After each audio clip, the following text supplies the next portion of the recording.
All right, what's happening? There we go.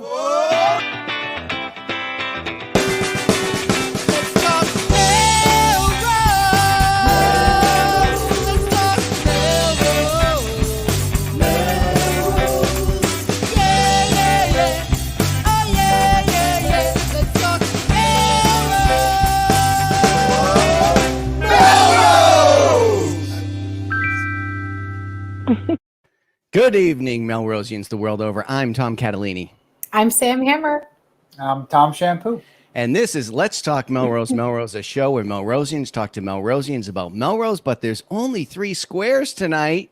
Who's missing? Oh! Jenny Electric.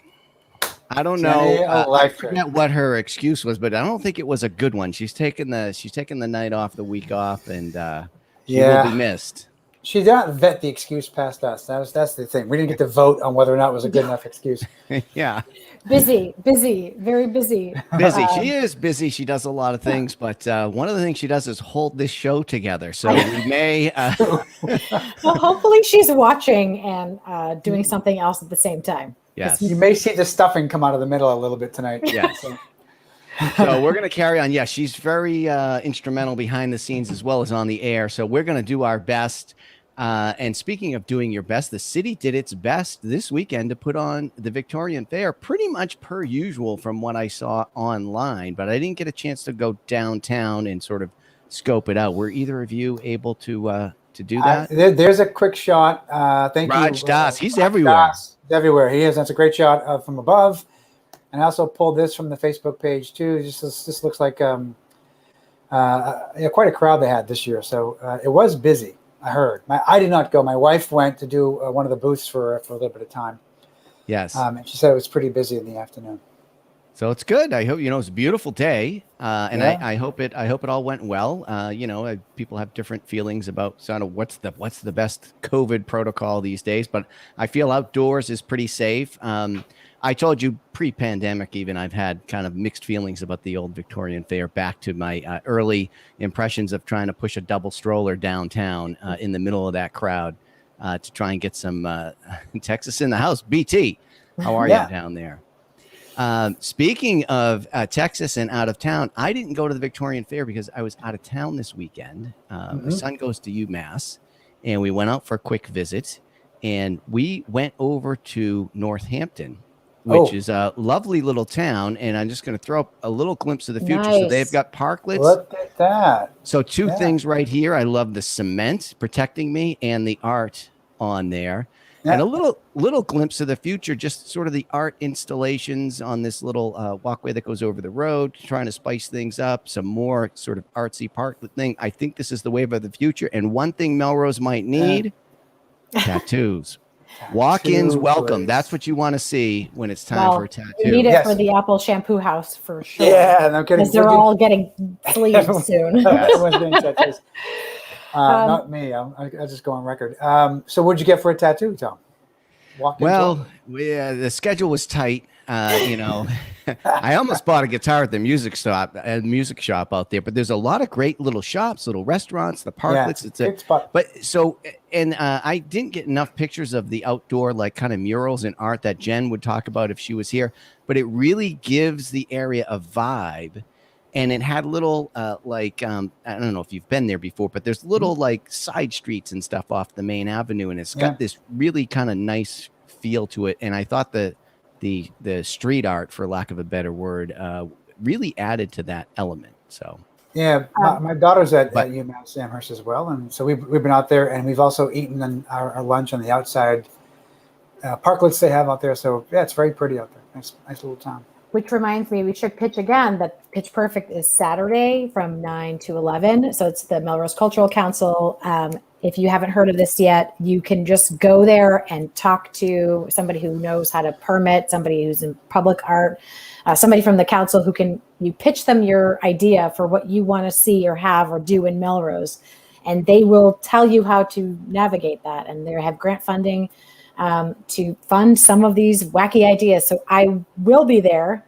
Are you pitching? I'm pitching at least one.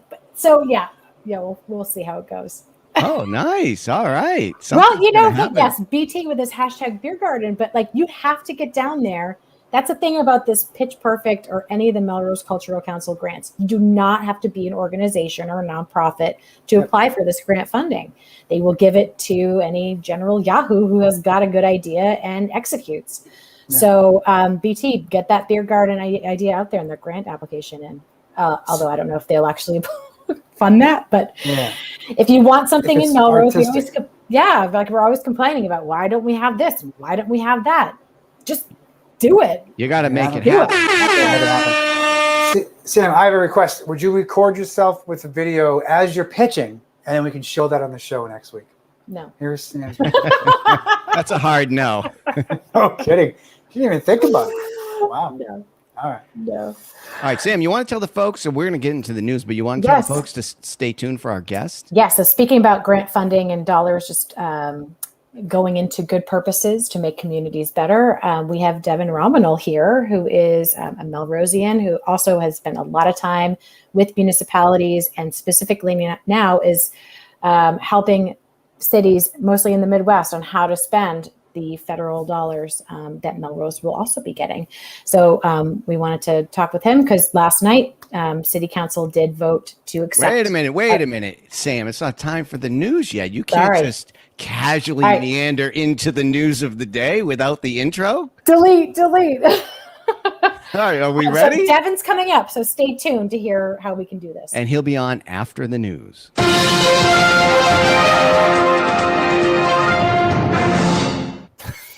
I forgot about that. That's good. I'm sorry. Gets us every time. Oh my God. That was good. All right. And Sam is a newsie, so she's going to lead us off with what's happening in schools, I think, right? All right. Sorry. Yes, I'm posting a lot of things. We have a COVID update. I actually am going to put the dashboard, the live Google Data Studio dashboard in our chat. It seems like maybe things have calmed down a little bit, leveled off a smidge this last week. We didn't have quite the disruptions that we did the first week of school, the first 2 weeks. So everyone seemed to be back in school for the most part. And I think, I think this dashboard is really cool. So I highly recommend checking it out. You can kind of filter live. So yeah, it's up-to-date information, and it's upticked to 11 cases, and it gives you the breakdown and all the detail.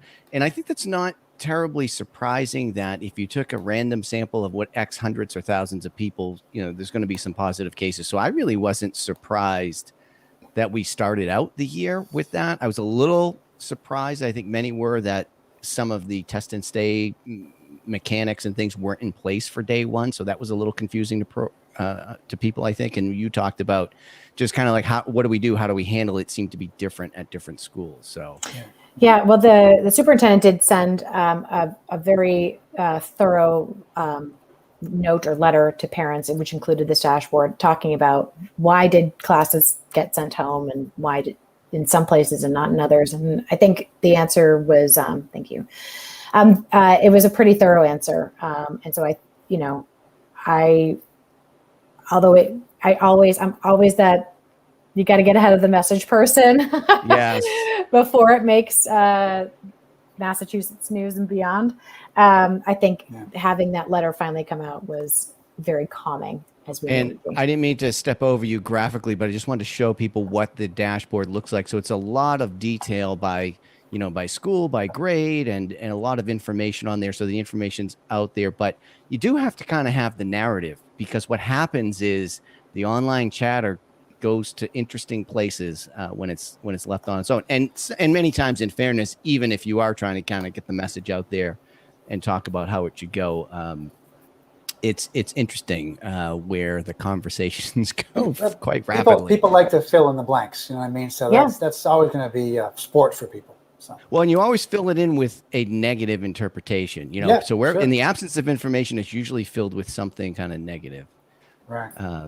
Speaking of which, West Nile virus risk is elevated in Melrose is our next topic. So of the things you have to worry about. What can we say about that? Just put some bug spray on people and just be mindful of that, I guess.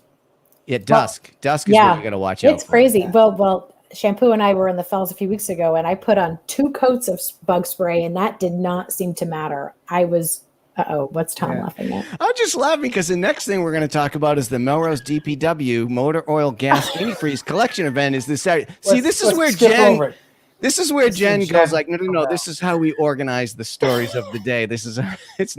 Shouldn't be completely random. But anyway, Tom, I know you've been hoarding antifreeze. Oil. And I can't get rid of it, man. What do I do? I know you, right? You buy in bulk. You get out of Costco. You get like a dozen cases, something like that. But you're attentive to the expiration date, and you don't want old antifreeze in there. So it's in your shed. I change mine once a month. Now's your chance this Saturday. I wonder if that includes. I wonder if that includes some of our friends who buy baby oil in bulk. If they don't use it all, we need Jen back. The show is off the rails, man. All right, let's get back on the rails. Yeah. And let's talk about some of the news that Sam alluded to up front and that our guests will illuminate us with further. But there were a few things we were paying attention to on the city council agenda. So they had some meetings yesterday, and there were a few things that caught our attention, many things on the agenda, but a few things caught our attention. One of which is apparently there's an appointment of the new health director for the city of Melrose. So I know the mayor had mentioned this to us, and there's a little submission to the city council who I guess has to approve this. And there were some number of candidates applied who were interviewed and finalized for this. And Mr. Chu, Anthony Chu, I believe that's how you pronounce his last name, is going to be the new health director for the city of Melrose if the council approves him. And he comes to us. He's got a couple of degrees from Sonoma State University and a master's of degree in public health from Yale University. And he worked up in the city of Manchester most recently. And he seems like he was there for about a year or so, maybe related to the pandemic, since he seems to have some epidemiology specialization as well. Anyway, bottom line, new health director might be on the way, works for both Melrose and Wakefield. Great. Awesome. Good news. And as I said prematurely, the city council also voted to accept the $8 million American Rescue Plan Act grant, the ARPA grant, and talked a little bit in the mayor's memo what it can and cannot be spent on. So we're going to put a pin in that and come back when Devin comes on. We'll come back to that. I'm excited to talk to Devin about this because I watched a little bit of the appropriations recording that was online. The mayor was there and other people, but it's very technical presentation about all the rules surrounding this money and really kind of no information on what Melrose might actually apply it to. So, but it was just funny because the mayor talked about the rules. The city auditor talked about the rules. They've hired a consultant who's going to oversee the process and make sure it adheres to all the rules. That's good. It's good, and it was a good strategy to front load it by let's make sure all of our paperwork is in order before we start spending the money so we don't have a problem later. But I'm just curious to understand, and I think Devin can help us there, like what kind of things could happen, right? With this. It's $8.5 million. It's a lot of money, yeah. The mayor pointed out we got less than a lot of surrounding towns, but it's still $8 million at the end of the day. So it'd be interesting to see what we can. I was reading about this too, just before the show, and I hadn't realized it. It's actually half the money comes to Melrose and half comes from a county-based ARPA fund, I believe. Is that right? It's like 2 point something. Actually, it isn't even half, but it's not all coming right to Melrose directly. And we get half the money this fiscal year and half the money at the end of this fiscal year that just ended in June. Right, and there's half coming next year. Some period of time. There's a lot of sort of accounting and restrictions around this where we have to report directly to the federal government. There's no intermediary. And the mayor was clear to we have to be careful how we spend this because there's no guarantee that we'll get any more. And you wouldn't want to make a permanent hiring decision. And then this money runs out and, you don't know how to fund that position in the future. We can discuss with Devin. I'm looking forward to it. We can, but before we get into that really quickly, today was the last day to turn in your signature papers for if you wanted to run for public office in Melrose. So I'm going to put up the link to the site. But basically, we were excited to watch races and if there are any contested races and try to give any insight into any of that. But for the city council, they're all walking right into those seats that they had. Well, actually, there'll be one new city council member. And two, I guess. So Manjula Karaman, she is walking in. She is uncontested for Ward 1. And John Obremski is uncontested for Ward 2. And Jeff McNaught did not turn his papers in, so he's moving from school committee to Ward 2 seat. And I think everyone else had their seat already. So yeah, so there were 5 people pulled papers for 4 at-large seats, but only 4 returned them, so they're in. All the wards are uncontested. And the school committee, I think, has 1, 2, 3, 4 people running for 3 seats. Yep. So there's a little bit of a contest there, but I guess one person who's a candidate really hasn't been out in the public much, and the other ones have been serving on the committee for a while, so there may not be too much political action. Well, they have maybe two new political newcomers. So Dory Whitley, who's a guest on our show from the Human Rights Commission, is running for school committee, and also a John Connolly. I know where he lives because the city tells you. Yeah. But, so Sam, then who's on there now? Who's leaving? John Obremski, I guess. Yeah, John's moving to the city council's Ward 2 seat. So the Gens are running again for school committee. And so we'll see how that one goes. It'll be interesting to see. What's going to happen one of these times when not enough people run, there's nobody running for a ward seat? I wonder what happens in that. That's when we write in one of our names, probably. Yeah, right. Tom. The whole group. Just LTMM could serve as a unit. As a unit, right. That's one seat. All right, we have a guy waiting to come on. We do have a guy, we should. So I'll pivot right now. But another thing that Devin focuses on for his day job is how major cities and the impact of those, like Boston, and how those larger cities impact the surrounding communities. So we also have a primary going on tonight that we're watching closely, thanks to our pal Steve Cozzella. In Boston, they have a primary going on between 5 candidates, and that, even though that is not in Melrose, and we don't talk about things not in Melrose, that race is going to impact what we do in Melrose. And how so? Devin's going to tell us how. So let's bring him on. Welcome, Devin. Good evening. How you guys doing? Hey. Devin, welcome. Welcome, Devin. Thanks so much for having me. Oh my God, this is so exciting because you're perfect for everything we've been talking about tonight. And so you're the Director of Strategic Partnerships at Fuse Corps, which focuses on assisting municipalities on pretty much anything that they need to improve upon or work upon, or new initiatives that they have. And then you were at the Harvard Kennedy School for a while in municipal innovation, and also co-founder of Raising the Bar with your wife, Abby, which we'll talk about towards the end. But thank you for coming at this perfect time. So I guess my first question, just to keep going, is, so we're watching this Boston race, and even though it's 6 miles from Oak Grove, how is that race and the new mayor of Boston going to impact how things kind of happen here in Melrose? Yeah, it's thank you so much for having me. I really appreciate it, for the warm introduction.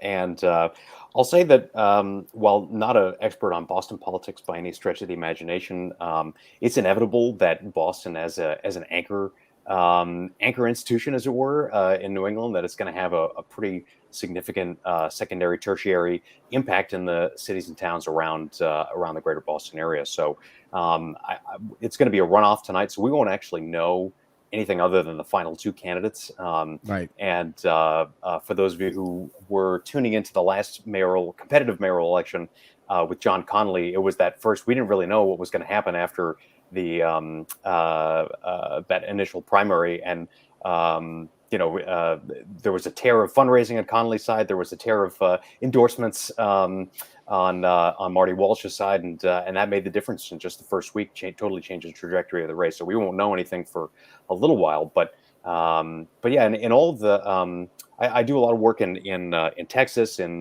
throughout the rest of the South and Midwest, and one of the things that we see is that these big anchor cities can have a tremendous effect on the way that the respective counties operate, how their state legislatures operate, and so it's inevitable that new ideas will circulate. There may be some backlash, so there's always that push and pull. So help me connect the dots, Devin. So what are the second order impacts that might affect Melrose based on who wins the mayoral election in Boston?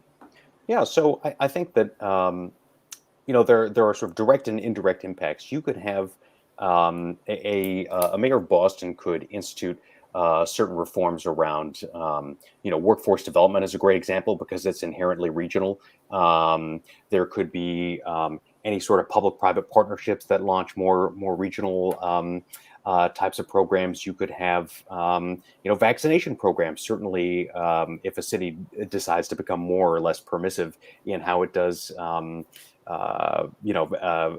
vaccine drives, or even how look at things like mask mandates. Really controversial topic right now in many cities across the country, where that may encourage or discourage a neighboring city to copy. In economic development programs like opportunity zones, in how they do their ARPA expenditures, you can. Not to dip into our next topic by any stretch of the imagination, but one of the permissible expenses is to say we're actually going to take our city or our county or our state's money and put it into a special purpose district, which aren't too popular here, but sort of a singular organization is going to tackle one issue area that can have a huge regional impact. So if you were to pool your money in that regard, it could have a tremendous impact regionally. But it's really hard to say until you know exactly who the candidate's going to be. But also things like housing. So there are a few candidates who have very differing views on housing production or on rent control, or how to stave off the exponentially increasing market. But that also has the wave impact on us in Melrose. As we've noticed, neighbors are still, selling, cashing out and moving farther away. And we have new folks coming in all the time. But it'll be interesting to see what happens. Yeah, you're right, Sam. I mean, imagine if the mayor of Boston decides we're going to create, just throwing a number out there, something really wild, like we're going to create 100,000 units in 25 years. Well, that probably is going to have a non-trivial impact on our housing market, but who knows? But also in things like innovation and experimenting on new policies, or because Boston led in green building code back in the day, and then the state seems to kind of pick up where Boston leads. So it'll be interesting to see what happens. But I really so badly I'm trying to find a way to talk about your state rep race in 2008. So I found the greatest YouTube video of all time when you told me about Devin, who I just met tonight. So I will send that link around privately, or I guess it's out on YouTube. But it was this Boston Newsnet show he was interviewed on 12 years ago was just hilarious. So anyway, yes, Devin is out there, and so he's on the Boston scene. He's regional and worldwide. What is happening with these ARPA funds that we could do in Melrose? So there is a frequently asked questions. You can use the money for this. You can't use it for that. Some of it could be like infrastructure, like, water type stuff, and it can't be, whatever. Knowing what you know about that topic and what you know about Melrose, like I said, in this meeting, I thought it was sort of unsatisfying. Maybe that's just the mechanics and necessary, to push it through the city council mechanic stuff. But I didn't hear anything really about what we might be able to do with the money besides a beer garden. BT, I would be totally down with a city-run beer garden, but that's perhaps a subject for another day, or not, perhaps. No, I think it's a great question, and one of the things that has been holding this whole process up is that it's being administered through the Treasury Department, and they have issued what's it's called the interim final rule. They talked about this. I mean, they're going to come up with secondary interim final rule, and almost there on this 2-yard line interim final rule. I mean, I think it's going to be a while till we get a final, final guidance. So they're constantly niching down as to how they can use the funds. But broadly speaking, as Tom mentioned earlier, there's going to be two tranches of funding. One is going to come, is coming right now, and then the other middle to late summer, early fall of 2022. So I think that you're seeing a lot of jurisdictions actually just use that first bucket for backfill. So they're not even dealing. One of the first subjects that Treasury brings up is that you can use it for lost revenue, and for a lot of cities that rely on tourism or sales taxes, well, that's going to have a huge impact. So they have to do it a lot of backfill. Not particularly applicable to Melrose, I learned last night. Yeah, exactly. So, and if your housing costs have gone up, some places are actually in the black over the course of the last year, which is really unbelievable. So I'd say that you see any sort of backfill recovery, and then you could have anything that has to do with recovering from the pandemic, be it public health expenses, if there has been any specific economic impact broadly in your city, but also disproportionately impacting specific communities. So they have really well-written carve-outs to say if you have a particular neighborhood that has just the pandemic has had a really deleterious effect on that neighborhood's economy, you can put money in there. You could have premium pay, you could have infrastructure investment, but only infrastructure in water, sewer, and broadband. So you can see the fingerprints of perhaps some lobbyists, I don't know, in the federal legislation. But what I found really interesting is that the direct relationship Treasury is having with cities and towns right now is a direct result of the CARES Act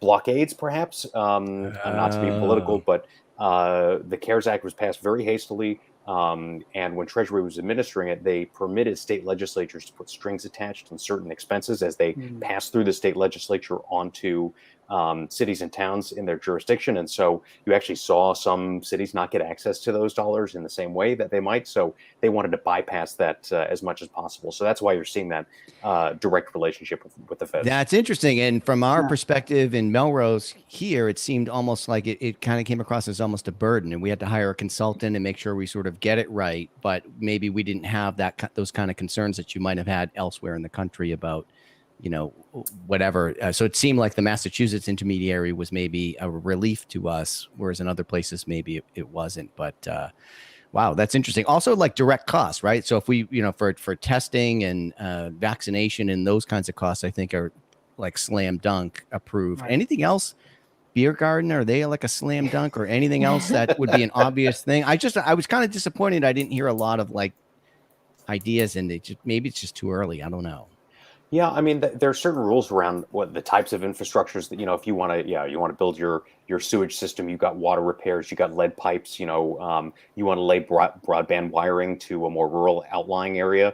Those are really good economic development infrastructure projects that will have, I mean, the return on investment for those is incredible. So, but then some of the other things that you had, and I forget who mentioned it earlier, was a very astute point about cities not wanting to make full-time hires. Yeah, about cities not wanting to make full-time hires, because if you make create a civil service position, well, all of a sudden the funding runs out. You have to give the money back by 2026. You have to make the expenses by 2024.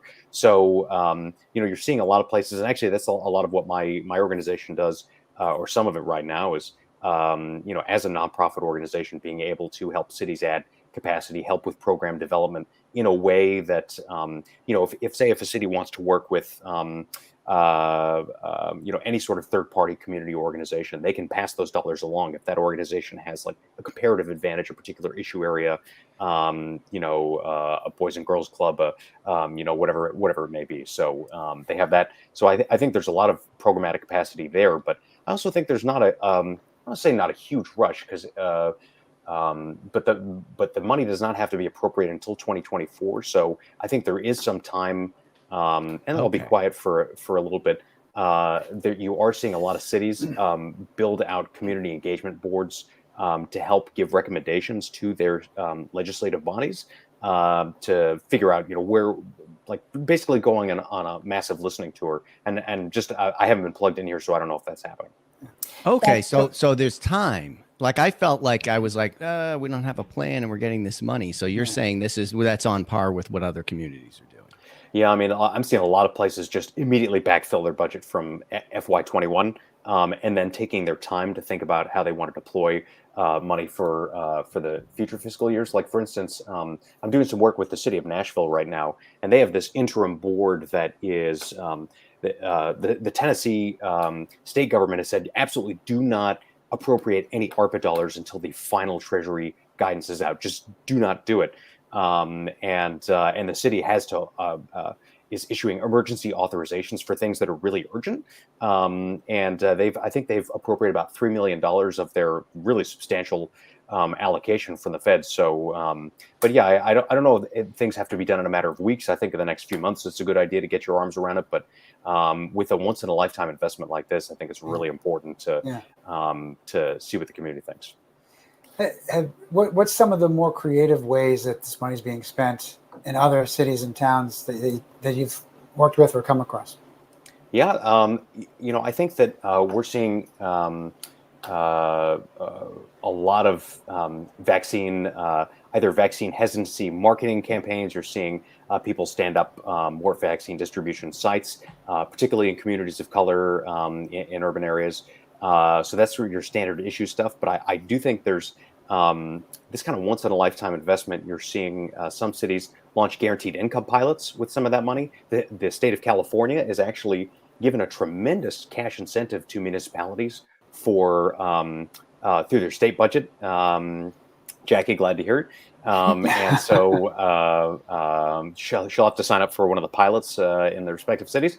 But you're seeing guaranteed income pilots are permissible expense, provided that that the cash benefit for each individual person does not exceed what they received in their direct assistance check from the federal government. So all of a sudden, you may create a selection bias in the pilots that you're running. So that's one of the more interesting programs that I've seen. I'm seeing, and this is not necessarily with ARPA funds, but some cities contemplating with a little extra cash assistance, do reparations program makes sense in their community. Does that take it? Does that look like a cash transfer? Does that look like a housing assistance or some sort of economic development and empowerment program? So what does that look like when you're reorganizing your police department? So I think you're and also on climate resilience, a lot of infrastructure along climate resilience. Look what happens on the South Coast right now in the Gulf, not South Coast, Massachusetts. I think Swansea and Fall River are fine with hurricanes right now, but yeah, I mean, what's happening in New Orleans, just the sheer, had the entire city lost power. That's something that they're going to have to grapple with, and something I think both emergency FEMA assistance, but also ARPA dollars should be used for. And they called that a catastrophic failure, so that was huge. Yeah. Sorry, we've heard of other communities using or planning to use these funds for small business assistance as well, as whether they're in the tourist industry or otherwise. We talked to Adam Schuler a few weeks ago, who is the founder of the Brooklyn Lake Productions, and how much of an impact his company had when you couldn't have people come to the theater anymore. And so what have you seen with small business assistance? And I mean, we see some things going on around in Boston and Cambridge, and it's out there already. But anything you are seeing some places will on the workforce development side see how can you upskill. Your workforce looks like this, the job demand looks like this, and what role does a workforce development agency or a state or a county have in helping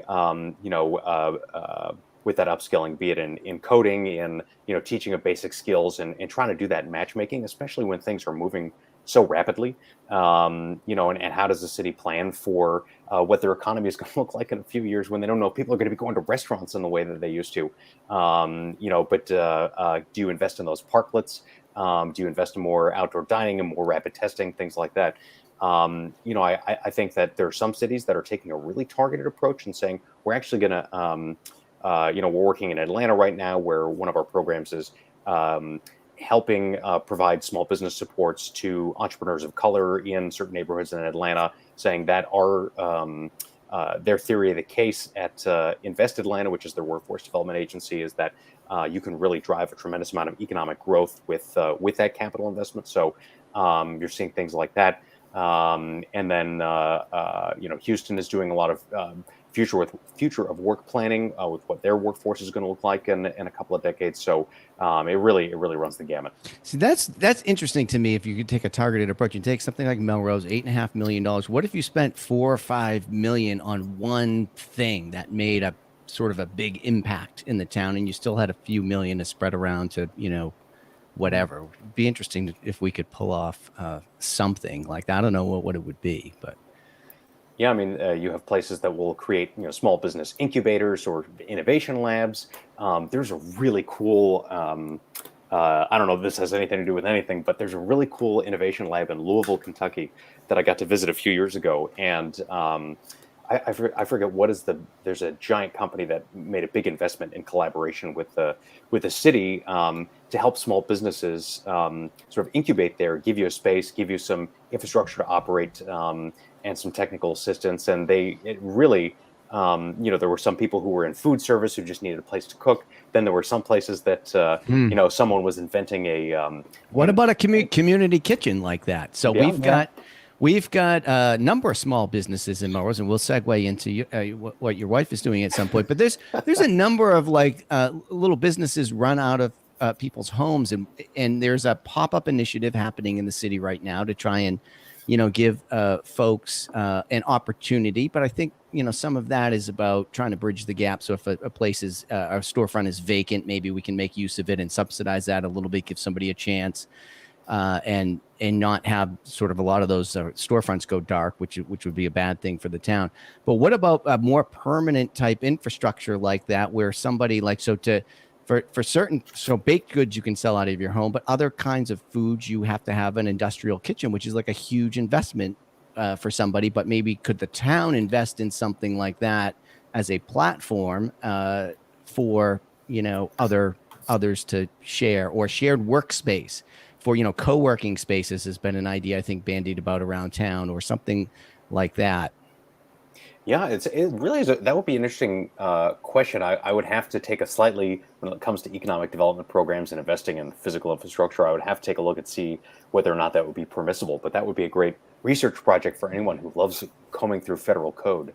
Or if you're having trouble sleeping at night, that could be a potential. Well, I'm just imagining, we have a public library that I could use for all sorts of things. A computer access, internet access, meeting space. I could, there's a lot of things that serve the public good. We have other facilities. We've talked about this with Broken Leg that you have to rent. Maybe some of that could be, Sam's talking about maybe subsidizing that, but could we create some different kind of space, co-working again, for an example, where it's, I don't know if the city would get into that, or if maybe that creates too much of a burden over the longer term. But we've talked before about having an outdoor stage that has electricity and lights and stuff like that for, performing arts or something like that. I don't know if this is too far afield for the opera stuff, but I like that idea of some focused thing where, if, like you said, it's once in a lifetime and you can get your hands on a few $1,000,000, should you spend it in one place, or half of it in one place, to make a big impact, or do you just sort of let it sort of simmer in the background for the next few years and nobody ever really sort of sees any, there's an opportunity for change to do something different. Right. And I think this is, Tom, a lot of the things you mentioned, I think they're, irrespective of whether or not they're ARPA eligible funds, I think it really brings about, the need for a really robust community engagement, participatory budgeting, and I know we have we have a representative government, but it's also really important to it's tedious to engage, right? Sure. So it's great. We have a good public process, but I'm trying to watch some of these meetings and participate, and it's an insider's game. And it's a little bit tedious, and there's a lot of procedure. So what about a community engagement board like you're talking about? Maybe that's a platform we could invest in. Yeah, and a bunch of cities are figuring out how do you recommend to, I don't want to say outsource, but how you get a trusted group of people who are engaged, who are very active in the community, and how can they talk with their people in their neighborhood and then make subsequent recommendations to the legislative body, particularly if you're not going to be making those outlays for months, if not years. I don't think that's the worst idea in the world. I think it's a phenomenal idea. And I can't wait until we get started on some of those things. But did somebody just walk in the room at your house, Stephen? No, No, God, no. I thought maybe Abby was coming in to get some airtime. Oh, no. It wouldn't be. I have all manner of children crash my Zoom meetings every day. So it's they have snuck up behind me before, and on my whiteboard, there's all sorts of frightening drawings that my daughter has left me over time. So that scare the hell out of my colleagues from time to time. But so pivoting to like another, I am so impressed at the small business that you and she have been able to put together, your co-founder together on raising the bar. Is that correct?